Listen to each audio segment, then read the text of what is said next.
Hello everyone, good day. My name is Charmaine Angela Bautista, the leader of this group. We are going to report about the viewing the microbial world, together with my groupmates, Patrick Calputura, Lawrence Sobille, and Jillian Patricio. First, let's define microscope. Microscope is an optical instrument that uses a lens or a combination of lenses to produce magnified images or small objects, especially of objects too small to be seen by unaided eye. Head or the body. The head, also referred to as the body of the microscope, is a structural component that contains the optical parts of the microscope. Arms, to support the tube and connects it to the base. Base, the bottom of the microscope used for support. Eyepiece, where you look to see the image or your specimen. Eyepiece tube connects the eyepiece to the object lenses. Objective lenses. The objective lenses are marked with the magnification, but you can also tell the higher magnification objective lenses from the lower ones because the higher ones will be longer and the lower ones will be shorter. Revolving nosepiece or turret. The nosepiece is where the objective lenses are screwed in and can be rotated to easily change to the next objective lens. Rock stop.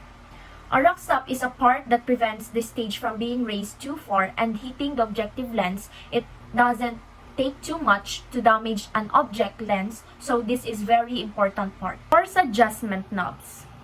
Coarse adjustment knobs are used to obviously focus the microscope by raising and lowering the stage closer or further away from the objective lens, but the reason it is called coarse is because the movement of the coarse adjustment knobs will move the stage more rapidly than the fine adjustment knobs. Fine adjustment knobs are used at the higher power levels. On some microscope, the fine adjustment knobs is very quietly clicks, giving you additionally auditory indicators to help you refocus your specimen.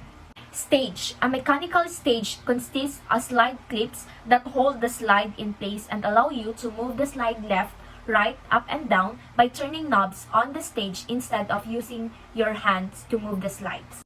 Stage clips hold the slide in place. If you have the true stage clips, they work just like clips. They are forced down by a spring and you just lift the clip and put the slide underneath. The clip will slide in place. Aperture.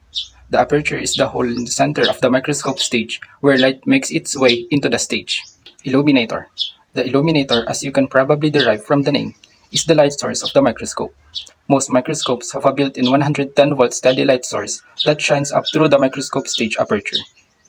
Condenser. The condenser is used to capture and focus the light up through the stage. The condenser lenses have the most utility at higher magnification powers like 400 times, and above the microscopes that have condenser lenses will be able to render a sharper image than those without and the 400 times and above range. Diaphragm or iris. The diaphragm is used in conjunction with the condenser lens to achieve the optimal numerical aperture of the objective. Compound microscope. A compound microscope is a type of microscope that uses multiple lenses to magnify an image. It consists of two sets of lenses, the objective lens and the eyepiece lens. The objective lens is located close to the specimen and provides a magnified image of the specimen. The eyepiece lens then magnifies this image further, allowing the viewer to see a highly magnified image of the specimen. Compound microscopes are commonly used in biology and other sciences to view small specimens such as cells and bacteria. They are also A dark field microscope offers a way to view the structures of many types of biological specimens in a greater contrast without the need of stains.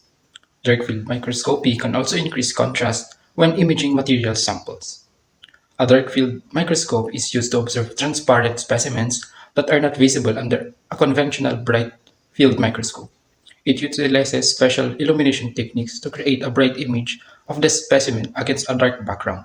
This method is ideal for studying live and unstained biological specimens like bacteria, cells, enhancing contrast, and highlighting delicate structures. Phase contrast microscopes are used to observe unstained living microorganisms. Organisms are more easily seen because the light refracted by living cells is different from the light refracted by the surrounding medium. A phase contrast microscope is designed to enhance the contrast of transparent and unstained specimens by exploiting differences in the phase of light waves passing through the specimen. This is achieved through specialized optical components that alter the light of waves, creating variation in brightness and darkness within the image.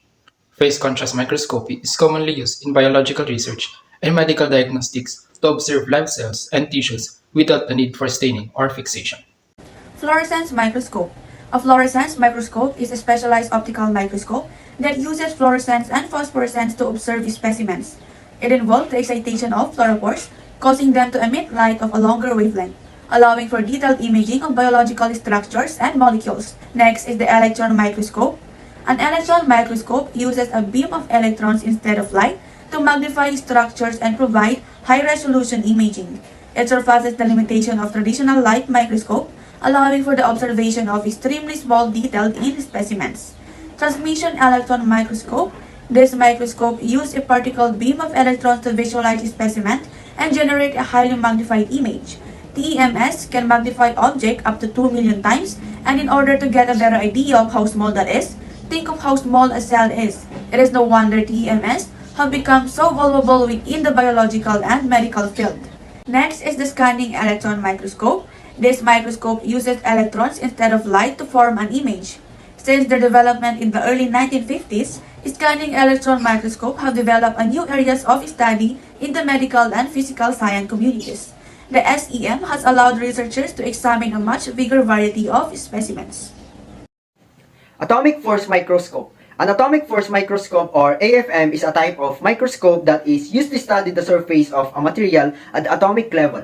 It works by using a tiny tip that is scanned over the surface of the material, and the tip interacts with the atoms on the surface. AFMs are commonly used in material science, nanotechnology, and surface physics to study the properties of materials at the atomic level. They have revolutionized our understanding of the world around us and have led to many important discoveries in science and technology. Next is the rules, cautions, and maintenance that will help keep the microscope in good operation conditions. The proper way of focusing the microscope. Always observe the specimens of object using the lowest power object first.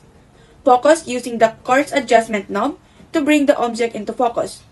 Bring the object into sharp edge focus by using the fine adjustment knob. Focus and then move to a higher power objective if needed.